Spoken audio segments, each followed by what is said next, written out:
We all have good theories about some things, but knowing beats thinking in customer experience. That's because customer experience is probably the most important aspect of consumer facing technology in the world today. We learn more about this fast moving space on this episode of Future Proof. The future is here already. It's just not evenly distributed. Yet. Today's world teems with innovation. The nexus of hardware, software, and human ingenuity promises a revolution in possibilities. What does tomorrow look like? Witness Future Proof. Your host, Eric Kavanagh here, yours truly. A couple of great guests today, and we're going to talk about something that is applicable to just about everyone who has ever flown on an airplane, and that's most people in the modern world. We're going to talk about how a variety of technologies can converge to create a much better experience for people flying on airplanes. We've all had flights canceled. I'm sure we've all had flights delayed. And I even once had a flight canceled and I didn't have my driver's license on me. And the next flight wasn't for a couple of days. I had a passport, but you can't rent a car with a passport. You need a driver's license. We were in New York. We had to get to Pittsburgh for another show. I wound up taking the train. So if you ever want to find out how the other third lives, just hop on Amtrak and go from New York to Pennsylvania, and you'll realize that, it's still running. It's still out there. But customer experience is the key, folks. Customer experience is what keeps customers coming back. And so the companies that really do a good job of leveraging modern technologies, they're the ones who can stay on top of things. So today we're going to talk about really the combination of numerous technologies, chatbots. We're going to talk about machine learning. We're going to talk about analytics, data capture. We're going to talk about information delivery, texting, messaging, things of this nature, and kind of how all that comes together to help airlines provide a much better experience for their customers. So if you think about what happened with COVID, wow, the airline industry took a huge hit. I mean, some of the stats I saw were like a 90% drop in bookings, which you can imagine is just a mind-blowing number. And so all these airlines had to really sharpen their pencils and figure out, how are we going to stay alive? How are we going to maintain customer service? What can we do? And what's cool is they were able to use, some of them at least, this combination of technologies. So many of you now know chatbots. They pop up on many of these websites and ask you, hey, can I help you out? Well, chatbots are fantastic, especially if they are fueled with AI and fueled with data, with customer data. Because one of the things they can do is very quickly ascertain which kinds of requests are simple. So what is the phone number for the service desk? Bing, that's an easy thing to serve up via automation.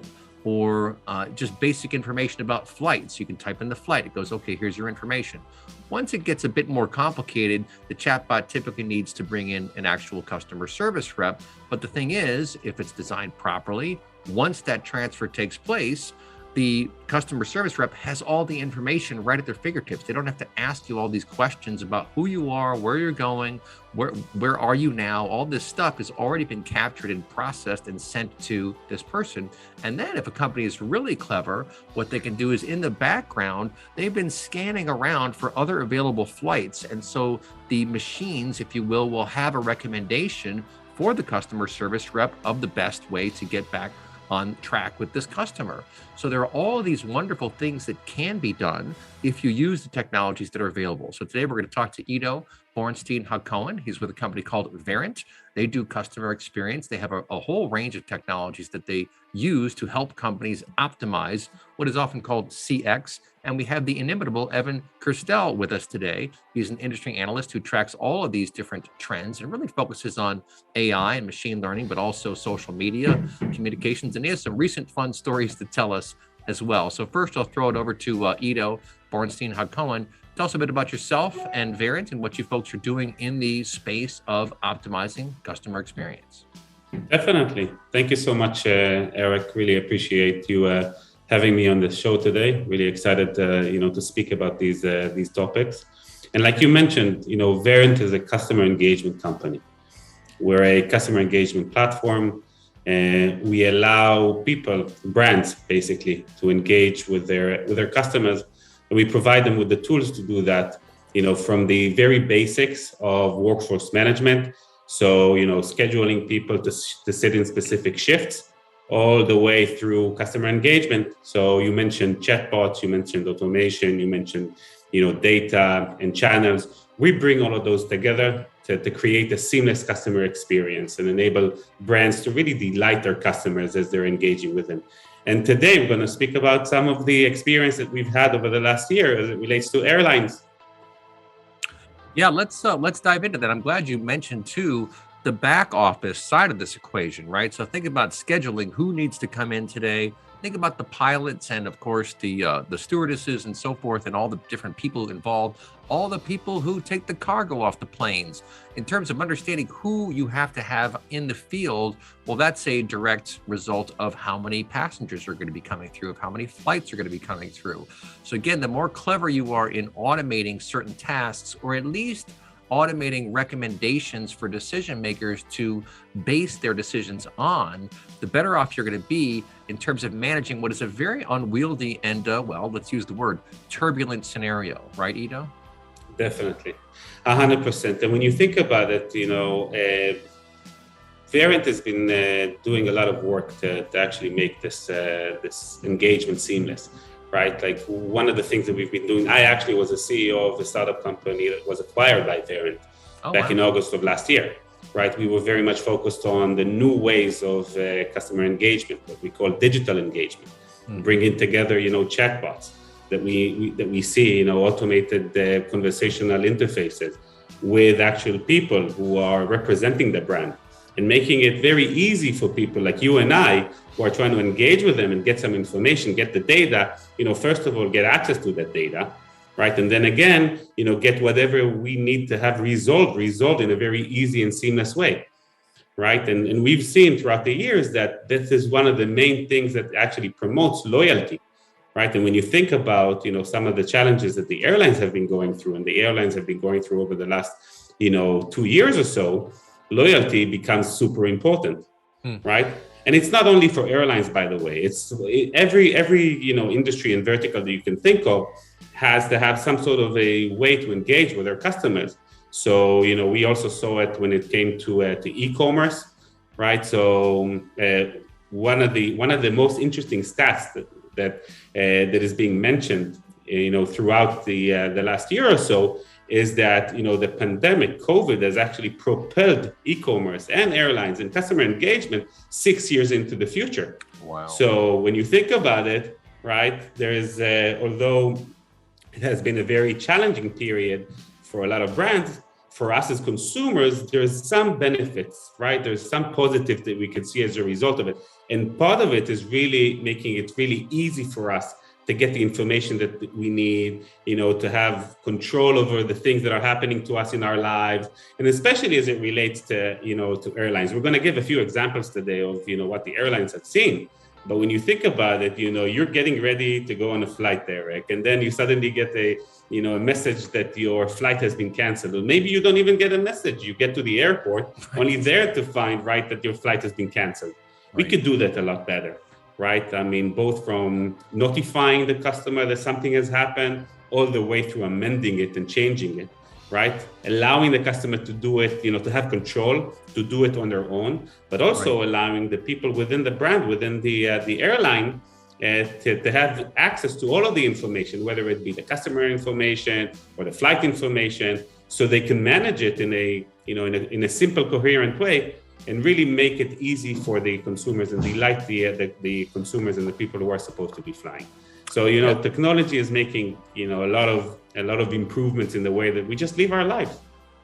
Yeah, those are great examples. And, I'm just thinking to myself, as you're talking of all the different ways that the manifestation of these technologies coming together will help us. Something as simple as getting an alert enough of time ahead of time to where I don't go to the airport because I got the alert that says, ding, your flight is delayed until 7 p.m. tonight when it's only 2 p.m. Well, now I know not to drive and sit there in the airport for 3.5-4 hours before getting on the flight. That's a simple thing. Or even the geolocation data letting you know when a gate change happens, for example. Or if the flight is getting, let's say the time to the flight is getting very close, letting you know and say, you're supposed to be at gate 39, and I can tell by your geospatial data that you're at gate 9. So you got 30 gates to go. I mean, these are just examples of how geospatial technology, RFID, your phone, of course, being a key component at the edge, if you will, the algorithms in the background, tracking all this stuff, when that all comes together seamlessly, that's a very positive experience. And I think people are very forgiving and thankful for that kind of communication, and even letting you know that your bags have been loaded, for example. All these little bits and pieces of information, well, that's what the airline was supposed to be tracking anyway, but now to give visibility to the customers, that's really opening up a nice thread of dialogue, and it makes the customers feel pretty good, right, Ido? Absolutely. Absolutely. You know, we as humans, the more data we have, the more we know what's going on around us, you know, the calmer we become. Yeah. And you know, especially in times of crisis. And you know, a flight cancellation could be considered as a crisis. If you're going to visit, you know, your friends, your family, you were supposed to go on a, you know, on a holiday with your family, you know, a flight being canceled or being delayed, that, you know, that causes a lot of anxiety and stress. The more we can be proactive around it, the more we can share information in advance and provide people with the, you know, the control to actually change things on their own, the happier that the happier they will be. Not only that, I think one of the other things that we have to remember is the vast, you know, amount of volume that these type of companies need to handle, right? If you need to find a way, you know, brands need to find a way to manage that, you know, what we call the capacity gap, right? So the number of people that are reaching out to you and the number of people that you can actually handle. And when I say handle, you know, we always think about phone agents. We always think about calling up a, you know, an airline. It doesn't have to be that way anymore. Right. Right. You could utilize the same type of communications that you're utilizing with you're using with your friends and your family, you know, from messaging, text messages, emails, right? And one of the things that we do is we bring them all together. We bring them all together to create that seamless experience. So, you know, you are presented as one in front of the brand, and you can have a continuous conversation with that brand. That's just fantastic stuff. And let's bring in Evan Kirstel here, our industry analyst friend, and he's on the road right now. So you've been doing some travel recently, Evan. What have you seen in terms of airlines really getting it, figuring it out, and passing that benefit on to their customers? Well, it's a mixed bag. I was recently on JetBlue and had an amazing experience from check-in through, you know, in-flight, right through getting my bags, and kudos to them. But let's face it, up until pretty recently, the contact center within the airline has been, you know, a bit of a crap show. I mean, it's been, you know, the contact center is something, you know, put together with duct tape and spit and glue. And when COVID hit, all of a sudden you were facing 15, 20-hour wait times for a call, just an old-fashioned telephone call. So on one hand, we have all this amazing technology that you described so well available, but it's been the deployment, the adoption, the training, the enablement, the integration of all this technology. And it kind of took COVID to kind of turbocharge that transformation. So it's great to see progress being made, but it's very spotty. And airlines really need to embrace, you know, digital transformation, because we're getting back to pre-pandemic travel levels, and customers' expectations have been turned upside down. We're all kind of angry, slightly pissed off, and impatient. and so we're used now to getting our medicine delivered by telehealth. We're used to getting our DoorDash delivered at home. Now we want our travel services delivered in the same fashion. And I think the airlines that don't step up and adopt these new platforms and tools and methodologies are going to be left in the dust. Yeah, that's a really good point. And I'm glad you brought up the integration side too, because without that integration, unless you have closed the loop, essentially, unless you have effectively integrated all the component systems necessary to achieve your objective, you're I won't say you're nowhere, but you're certainly not at the desired state. right? And there are lots of different systems that have to come into play here. The booking systems, the airline systems, the FAA systems, the consumer systems, the devices. What kind of device do I have? What kind of app do I have? Making sure that app is up to date. There are lots of I's that need to be dotted and T's crossed in order to get there. And that just takes time, right, Evan? I mean, you have to test things and get them bulletproof. And then once it's proven, once you know it's going to work, that's when you roll it out, but not before, right, Evan? Yeah, I've been told that we've seen about 5 years of transformation happen in about 18 months, so during the pandemic, but we still have a long way to go. And it really is the meeting customers where they are. I mean, if it's someone like me who's glued to Twitter and social media, and having Facebook Messenger support or direct message support on social, kids are more tech savvy and tech centric or iMessage centric. Others are focused on telephone. They want to talk to a real person, not go through a terrible IVR and sit on hold for hours. Right. Maybe have a call back while they're instead of waiting on hold. So you really have to, omni-channel is kind of the way to go, and multi-channel to meet that customer, young versus old, where they are in their preferences. And that is such an excellent point. And folks, I can tell you the companies that really get this, what they've done is they've built a profile for their customers. Maybe they have a set of personas, or maybe they build individual profiles for every customer, certainly for high value customers and kind of on the way down. But what Evan's referring to is noticing by looking at the machine data where people get their information, noticing, hey, Bob tends to interact on his phone, Jim tends to interact by email, Susan tends to interact by SMS messages, or whatever the case may be. You can see that if you capture the data. If you capture the data and analyze the data, the machines can do that kind of work in the background. They can just check the totality of interactions with a particular customer and then sort out, 72% of the time it's a text message, 10% of the time it's a telephone call, 8% of the time it's online, the rest is other, for example. That's a perfect example of a company that has paid attention to their customers. And what do you want? If you go to a restaurant to order steak well done and a Merlot, and they deliver you salmon and a white wine, you're going to be an unhappy customer because they didn't pay attention to your preferences. They didn't pay attention to what you wanted from them. Well, in this case, yeah, we just want to get on the plane and get everything tackled. But the companies that pay attention and see how does this person act with us? What is their lifetime value to the organization? All these little bits and pieces can be assembled to get a very clear view of who someone is. And then you know this person prefers to be called, and so you call them. You can even do that on the other side. I mean, I remember learning about this 20 years ago, what some people call skill path routing. You figure out who in the customer service center is good with dealing with this kind of transaction or that kind of transaction. If you've done that as well, now you're optimizing the back end and front end, and you're really humming on all cylinders. Talking to a couple very clever gentlemen here. We're talking to Ido Bernstein-Hacohen of Verint, that's Verint, if you want to look these folks up, and Evan Kirstel, industry analyst, all about the airline industry. We've got a report that's coming out probably later this month, the Guide to Modern Airline Customer Engagement. And again, think about unpleasant experiences versus seamless experiences. Everyone wants a seamless experience when you go to the airport. It's fun to travel places to see new things, but it's not fun at all when your flight gets canceled and then you're standing in a line. Just think about when this has happened. When it happened to me last time, I just saw these black clouds rolling into New York. I was like, oh man, this is not looking good.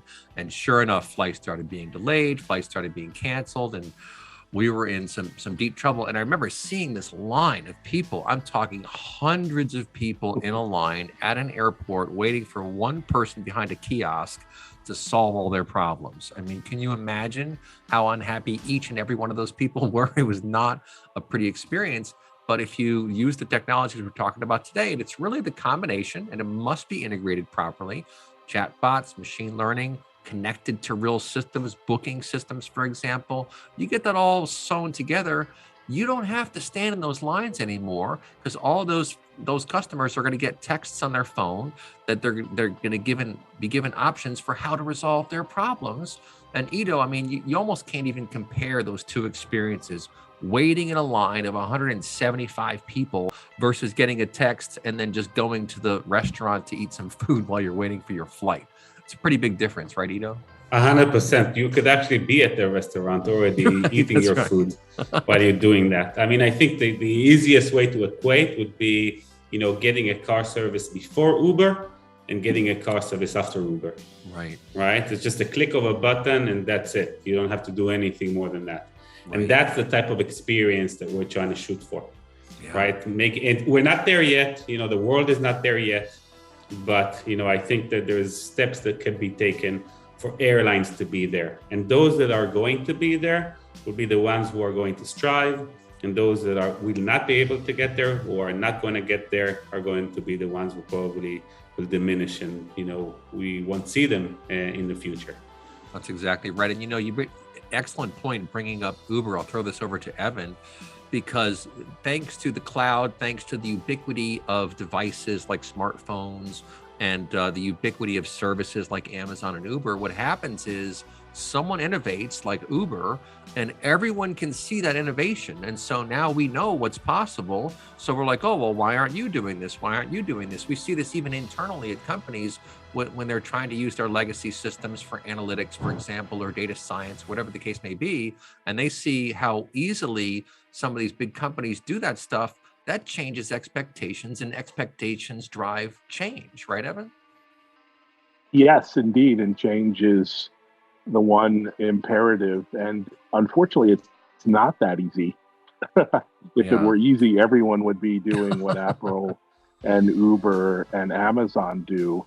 It takes, it's kind of rocket science what Verint does. It's kind of, building magical experiences with the latest machine learning and advanced technologies. And you kind of have to think differently and experiment. And it takes a whole new approach to deployment and design and user experience. So you kind of have to find partners or hire the right IT folks to implement these kind of solutions. And it's not just for service. I mean, these solutions can be transformational. Uber didn't just disrupt the taxi industry. I mean, they changed the entire automotive business in many different ways and will continue to. And, these technologies in airline can be about service, can be about sales, can be about marketing, and all other kinds of customer and consumer engagement. So they do have the power to be quite transformational, just beyond just replacing the back-end legacy system. Yeah, that's also a really good point. And for companies that have lots of what they call legacy software, or technical debt, as it's sometimes referred to, that can be a bit of a challenge. But I guess, Ido, I'll throw this one over to you. You talked about the importance of being proactive. I think every business person today knows that cloud is if not the new center of gravity. I think that on-prem data centers are going to have a very long life. They're not going away anytime soon. But what you do in your data center will be different in 5 years than what you did 5 years ago, for sure. There still will be use cases for that. But the bottom line is you must embrace what's coming down the pike. If you don't, you're going to get overrun by it, basically.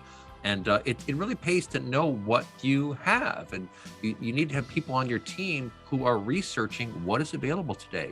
What services does Amazon provide? What services does Azure provide?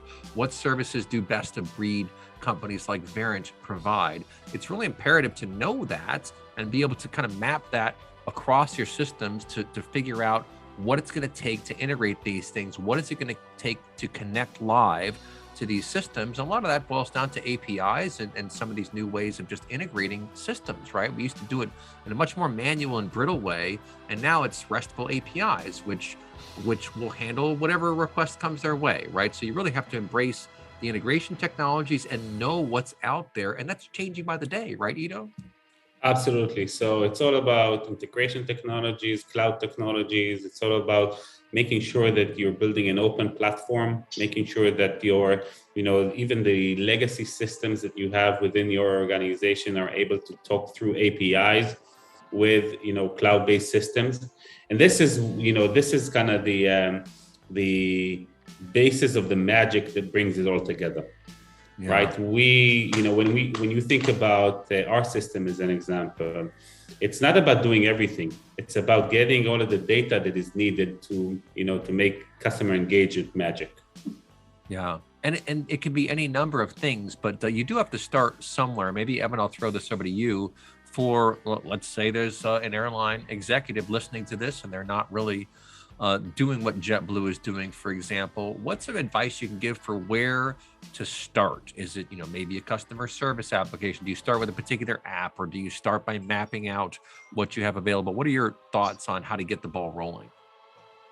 Yeah, it's all about building a learning organization and creating proof of concepts and building kind of innovation from the ground up. Look for opportunities to introduce new features and services incrementally, and then gradually create kind of a virtuous circle of new opportunities and development. Too often executives are, even CIOs, they're afraid of breaking this infrastructure they patched together over a decade. And I think you got to be more bold in their thinking in terms of adoption of this new technology, not just worrying about the phones being down. Too many people are just trying to keep the lights on and be staying out of the news, and that's not going to get you to the next level. If you want to see a good example of a company like that, Volaris is one of the airlines that has been really phenomenal in adopting and changing, digital transformation, right? So, and if you look at the impact that this has made on them as a company, they're now, in Mexico, they're a local, airline out of Mexico, and they're the biggest airline in Mexico right now. Wow.